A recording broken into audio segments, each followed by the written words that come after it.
بله سلام علیکم، بفرمایید. سلام علیکم. علیکم السلام و رحمت الله و برکاته.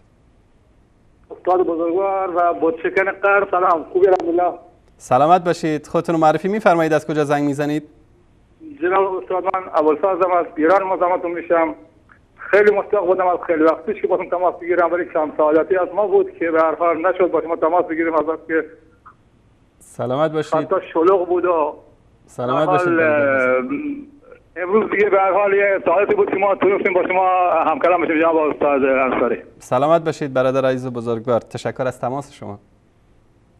جناب استاد انصاری، خدا خیرتون بده واقعا و خدا ان شاء الله این پای حسناتتون و نیکیاتون که 100% می‌نویسه این چهارشنبه توحیدی واقعا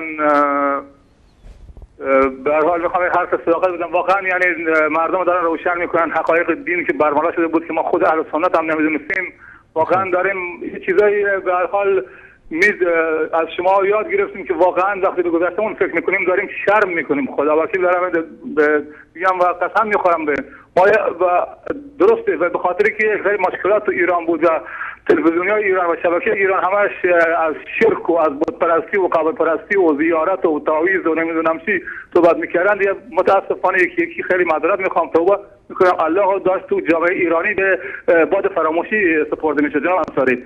خوشبختانه از اونجایی که دین الله همیشه در حال پایداره، یک کسی هم که لیاقتش داشته باشه و سبب بشه این دین رو باید به مقصد برسونه و هستن در کشور ما خودمون ایران که بیش از 100 شبکه به هر حال ماهواره‌ای داره که فقط داره شرک و بدعت و دروغ و فحش و دشنام داره به کشور صادر میکنه. اسلام به دنیا معرفی کرده یک چهره فحاش. یک ایرانی الان تو دنیا به عنوان ترور و فحاشی ایرانی که با عزت و احترام بود 36 سال اینا چنان پیشه به ریشه اسلام زدن که متاسفانه جای تسلیت داره به اسلام. و از یک طرف با اهل سنت احساس اعلام میکنن، هفته وحدت و اعلام برادری میکنن. از یک طرف 6 تا دارن جوانه اهل سنت دارن اعدام میکنن. این به جرم چی؟ به جرم لا اله الا الله محمد رسول الله. اینا چرا تو اینا جرمشون بودن که فلان قاتل بودن، خود چرا نیومدن توی دادگاهی از ثبت شبکه یه شبکه پخش مستقیم بذارن؟ آی اهل سنت، آی شبکه وهابیا، شما که داد میگیره بیگناه، اینا گناهشون این بوده. ولی قاضیای چهره پنهان در پشت برده ها هستن که حکمای صادر میکنن و فکر نیستن. من میخوام به این دولت بعدان ایران بگم تا کی آخه خون یک انسان داره میره؟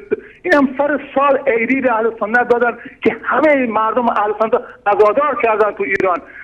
همون شب که سردمداران حکومت ایران تو خواب ناز بودن و قاتلان در زندان بیدار و لحظه شماری برای قتل این جوانان میکردن، پدران و مادرانی بودن و دختر کوچک بود که 2 ماه قبل از که متولد بشه پدرش در زندان افتاده بود. زجه زدن، التماس کردن، ولی متاسفانه دل بیرحم اینا به رحم نیومد. اینا جرمشون چی بود؟ اینا دفع از ناموس پیامبر اسلام کرده بودن. اینا جرمشون چی بود؟ اینا گفته بودن بابا حضرت ابوبکر و عمر و عثمان و بقیه مرتد نبودن، صحابه کرام کسانی بودن که یار پیغمبر بودن. آیا تو کشور اسلامی یک نفر که بخواد از ناموس پیامبر دفاع کنه، از شرف پیامبر و صحابه دفاع کنه، واقعا جرمش که باید بره اعدام بشه؟ و یه عده قاتل و دشنام و فحاش باید شبکه‌ها در اختیارشون باشه که فوشی به سر دنیا صادر کنن؟ آیا واقعا اسلام اینه آقای خامنه‌ای، آقای روحانی تو که شاکلی دستت بود؟ آیا اسلام اینه؟ آیا شما آیا توهین به عایشه ام المؤمنین توهین به خود حضرت محمد نیست؟ آیا توهین به ابوبکر عمر و عثمان و بقیه صحابه به خود حضرت ابوبکر نیست؟ به خود حضرت محمد نیست؟ واقعا ما درد به کجا ببریم سر سوال؟ عوض این بدبختی و گرفتاری و بیچارگی یک غمی بار دل اهل سنت کردن با کشتن 6 جوان. آیا که انصاری که واقعا جامعه اهل سنت تو ایران غم زده و باور کنی یعنی هر کس که جوانه داره میبینی از یه احساس تو چهرهش میگه این 6 جوان چرا رفتن؟ به خاطر چی رفتن؟ ولی من دارم میگم ملت بیدار باشید. من نمیگم بریم بشکنیم اعتراض کنیم، اعتراض خودمون باید به هر طریقی برسونیم که ما جامعه اهل سنت 25 میلیون نفر هستیم تو ایران و باید حق انتخاب داشته باشیم. ما باید برای خودمون تصمیم بگیریم، ما باید دارای شورای هماهنگی باشیم، ما باید سرمون رو گوش مردم برسونیم تا بدونن. درست. تشکر میکنم برادر عزیز بزرگوار ابوالفضل. الله متعال شما را حفظ کنه. تشکر از شما. زنده باشید. خدا نگهدارتون. واقعا نکته مهمی رو اشاره کردید برادر بزرگوار. اینایی که رفتن، این برادران عزیزی که ما رو ترک کردن و رفتن، زندان بودن اینا، اعدام شدن اینا به دلیل سستی، به دلیل ترسویی، به دلیل بزدلی میلیون ها انسانی است که نتونستن از اینا دفاع بکنن. اینا اعدام شدن تا ما بیدار بشیم، تا اهل سنت ایران بیدار بشن. من کلیپی است که لحظات وداع این عزیزان در زندان رو نشون میده، با همینو میبینیم تا یاد و خاطره این عزیزان همچنان زنده بمونه.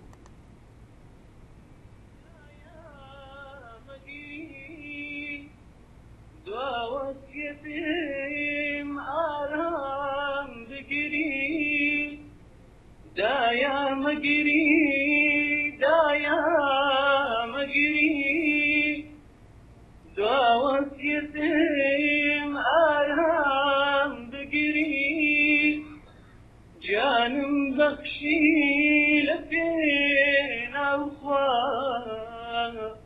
بكي خملة ظلها بقري جانم بخشي لفين أوخا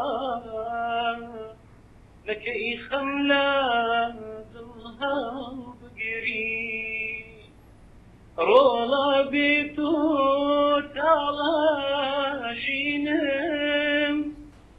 بيتو نماهينم. بله، من تشکر میکنم از همکاران عزیزمون. این لحظاتی بود که این 6 نفر داشتن با برادرانشون در زندان عمومی داشتن خداحافظی میکردن و به طرف انفرادی میرفتن مدتی قبل از اینکه حکم اعدامشون تنفیذ بشه. امیدواریم که الله سبحانه و تعالی شهادت این عزیزان رو قبول بکنه و مردان با غیرتی رو مانند صلاح الدین ایوبی در کردستان ایران به وجود بیاره تا بتونن انتقام خون این مظلومان رو از این رژیم ظالم و مستبد آخوندی بگیرن.